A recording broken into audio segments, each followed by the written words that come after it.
मोहतरम बुजुर्गों दोस्तों, आज की हम दूसरी किस्त का आगाज़ एक छोटी सी मिसाल के ज़रिए शुरू करना चाहेंगे। जैसा कि आप जानते हैं कि हर बस्ती में एक हजाम शॉप होती है जिसे हेयर सैलून कहा जाता है। वहाँ का जो हजाम होता है, फॉर एग्ज़ाम्पल कोई उसके पास नौकरी के लिए, कोई काम के लिए आ जाता है और पूछता है कि मैं आपके पास काम करना चाहता हूँ, नौकरी करना चाहता हूँ। तो वहाँ का जो हजाम होता है, आते ही उसे कैंची और वस्त्रा हाथ को नहीं देता, बल्कि उससे पूछता है कि तुमने इससे पहले कहाँ काम किया, इसके बारे में कुछ एक्सपीरियंस है, बाल कैसे काटते हैं, शेव कैसे करते हैं। और जब कहता है कि हाँ मुझे सब आता है, इसके बाद भी वो जो हजाम होता है एक उसका छोटा सा डेमो लेता है, सामने खड़े होकर देखता है कि वो बाल कैसे काट रहा है, शेव कैसे कर रहा है। और जब इन सारी बातों को लेकर वो सेटिस्फाई हो जाता है, तभी उसको वहाँ पर वो काम पर रख लेता है। लेकिन आज हमारी हालत इन हजामों से भी बदतर हो चुकी है,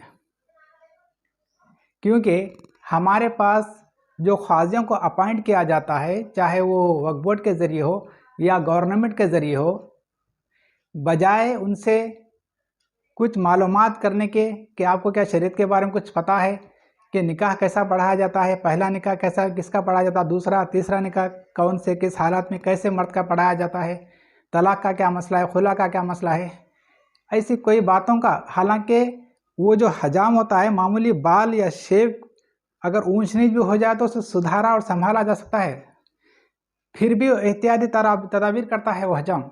लेकिन हमारा यहाँ जो मामला है शरीयत का है और हमारी माँ बहनों की इज्जत और आबरू क्या है, उनकी ज़िंदगियों का है, फिर भी इतनी लापरवाही होती है। बजाय उन इन सब के सवालात करने के, उनसे कोई इंटरव्यू लेने के, आते ही उनके हाथ को बस खजात का सर्टिफिकेट थाम दिया जाता है और वो शुरू हो जाते हैं। जैसे ही शुरू होते हैं, 1 2 4 जैसे जैसे उनके पास लोग आते रहते हैं, कोई पूछताछ नहीं, कोई इंक्वायरी नहीं कि अब दूसरा निकाह क्यों हो रहा, तीसरा निकाह क्यों हो रहा, बस निकाह पढ़ाना, अपनी जेब गर्म करना, दूसरा कोई काम नहीं। इस तरह गैर इंस्ट्रक्शंस के, हालांकि शरीयत में कुरान मजीद के ज़रिए अल्लाह ताला भी फरमाता है, हदीस पाक में नबी करीम सल्लल्लाहु अलैहि वसल्लम भी फरमाते हैं कि एक से ज़्यादा निकाह करने वाले के क्या इंस्ट्रक्शंस है, उनके क्या रूल्स एंड रेगुलेशंस है, क्या कंडीशंस, सारे बातें पता है। फिर भी इसको नज़रअंदाज करते हुए बेधड़क निकाह पढ़ाए जा रहे हैं, जिसकी वजह से कई लड़कियां बेघर होते जा रहे हैं, गली गली रोड पे दर दर मारे मारे होते जा रहे हैं। ये दूसरा तीसरा या चौथा निकाह तो एक बहुत दूर हो चुका है। मोहतरम बुजुर्गों दोस्तों, मैं आपको बताना चाहता हूँ, हाल ही में सोशल मीडिया के जरिए हमें पता चल रहा है कि ये 2-4 निकाह का सिलसिला शायद अब ख़त्म हो गया, अब 7-7 निकाहों का सिलसिला भी शुरू हो गया। 7 निकाह जुमला सोशल मीडिया पर, जैसा मैं आपको बता रहा हूँ कि एक शेख यूसुफ नामी सनत नगर हैदराबाद का रहने वाला, वो 7 या 8 निकाह करा जुमला। 7वीं या 8वीं लड़की के साथ वो राह फरार अख्तियार कर लिया। उससे पहले जो 6-7 जो शादियाँ की है, वो सारी बेचारियाँ पूरे बेघर हो गए। क्यों? क्योंकि उनसे कोई पूछताछ नहीं की गई, उनसे कोई तहकीक नहीं की गई। उसके बाद एक हाफिज़ पाशा जो रहमताबाद दरगाह शरीफ का सज्जाद बताया जा रहा है, वो भी 7 या 8 जुमला शादियाँ करे।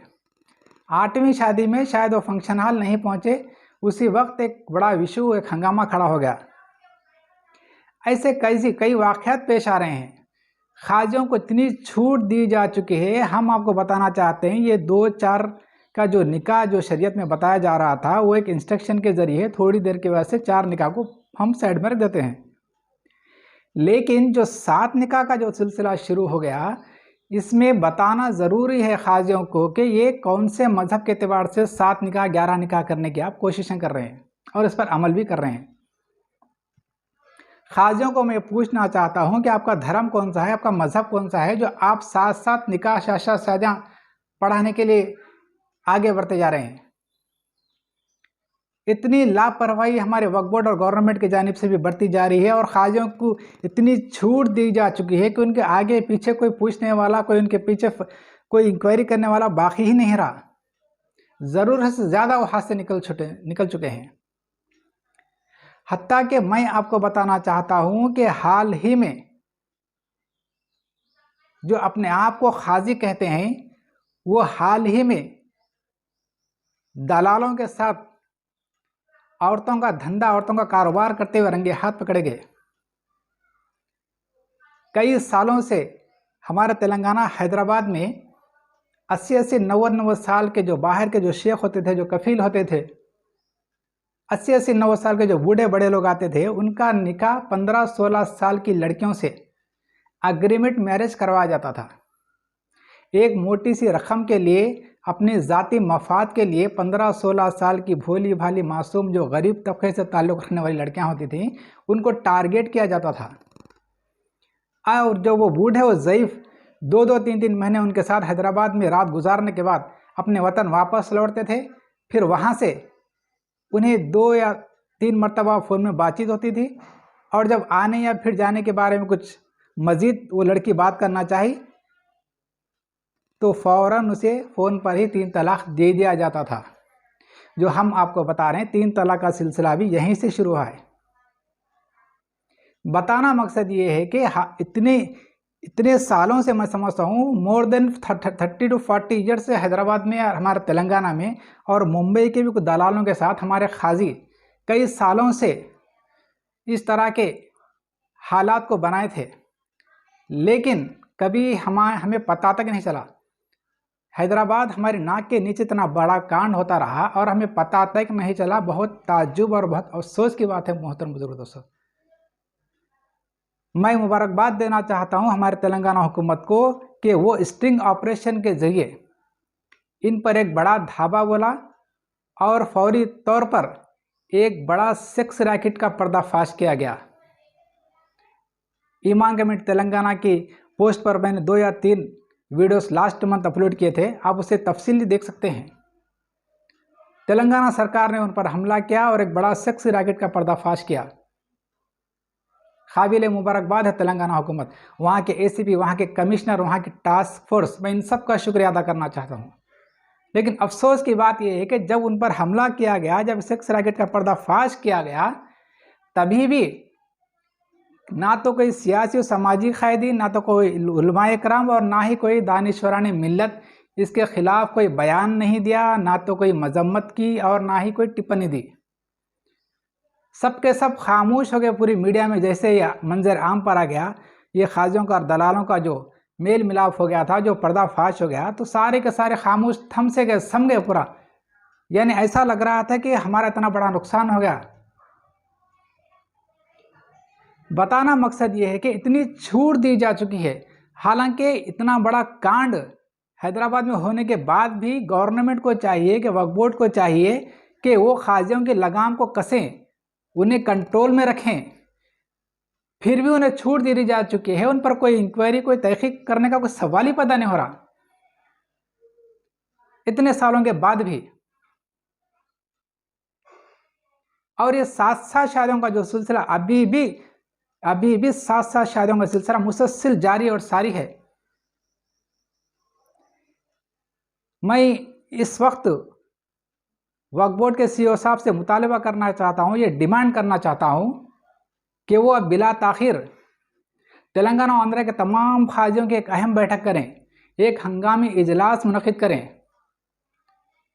जिसमें खाजियों को सख्त हिदायत दी जाए कि एक से ज़्यादा निकाह के आने वाली हर दरख्वास्तों पर गौर करें, इंक्वायरी करें, उसकी पूरी तहकीक करें। ऐसे कोई निकाह ना पढ़ाएं जिसके केसेस, जिसके मुकदमात कोर्ट कचहरी में चल रहे हों। क्योंकि आप देख सकते हैं हैदराबाद में ये भी सोशल मीडिया के जरिए आम होता जा रहा है कि उसकी बीवी को ससुराल में मारपीट, जुल्म, ज्यादती, मजीद जहेज हरसानी के बाद वो लड़की अपने माँ बाप के पास वापस लौटती है तो वो संभल भी नहीं पाती कि यहाँ उसका शौहर दूसरा तीसरा निकाह करते हुए अपनी नई जिंदगी में मसरूफ़ होता जा रहा है। इस तरह के भी कई वाक़यात आए दिन रोनुमा होते जा रहे हैं। लड़कियों की ज़िंदगी से हर रोज़ खेला जा रहा है। और हम आपको बहुत ही एक अहम बात बताना चाहते हैं, ये जो शादी की बुकलेट है, जो निकाहनामा की जो बुकलेट है, जिसे अक़दनामा कहते हैं, ये बुकलेट महज आज एक लाइसेंस बन के रह गया है, सिर्फ एक लाइसेंस। क्योंकि जैसे ही ये बुकलेट नौशा के हाथ को दी जाती है, उसके बाद ये लाइसेंस के ज़रिए उन्हें वो अपनी बीवी को मार पीट सकता है, उस पर जुल्म ज़्यादती कर सकता है, उसकी इज्जत आबरू से खिलवाड़ कर सकता है, उसे कोर्ट कचहरी के हवाले कर सकता है, उसको तलाक दे सकता है, या उसको रखकर दूसरा तीसरा चौथा निकाह कर सकता है। जब तक के नौशा के हाथ में ये बुकलेट है उसका कोई कुछ बिगाड़ नहीं सकते।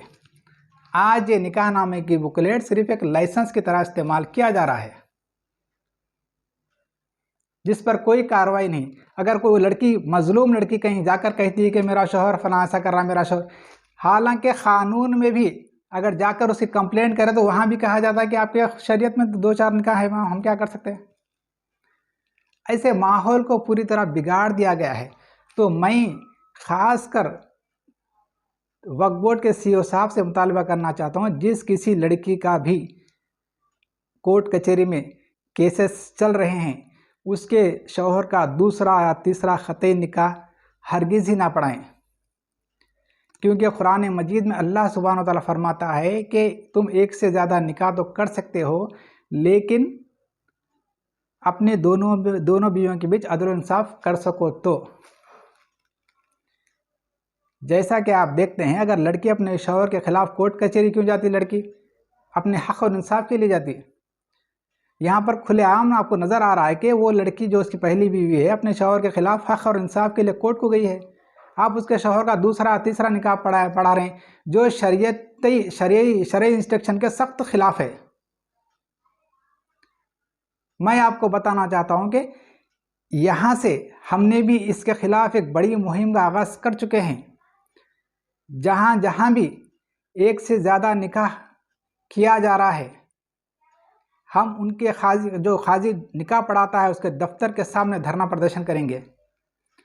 जो नौशा एक से दूसरा तीसरा निकाह कर रहा है उसके एक भी घर के सामने धरना प्रदर्शन करेंगे।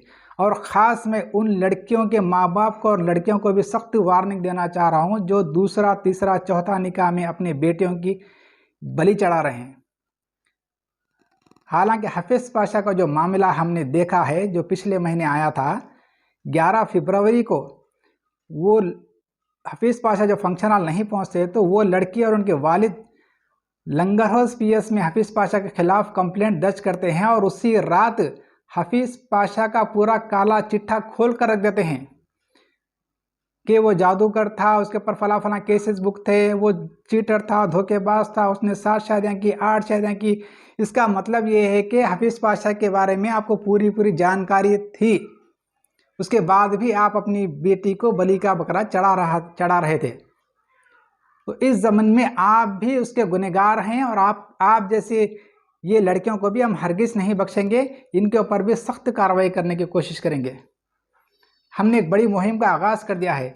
हम ये अवामी सतह पर इस मुहिम को चलाने की कोशिश करेंगे। गली गली घर घर हम अवेयरनेस लाएंगे, इसको अवाम में उजागर करेंगे कि एक से ज़्यादा निकाह करना, 4 निकाह तो शरीयत में हैं, लेकिन उसके इंस्ट्रक्शंस, उसके रूल्स एंड रेगुलेशंस, उसके जो कंडीशंस है, अगर इसके ख़िलाफ़ कोई निकाह करता है तो हम भी उसके ख़िलाफ़ सख्त कार्रवाई करेंगे। इसी तरह हम अवाम में अवेयरनेस लाएंगे, रेवोल्यूशन लाएंगे।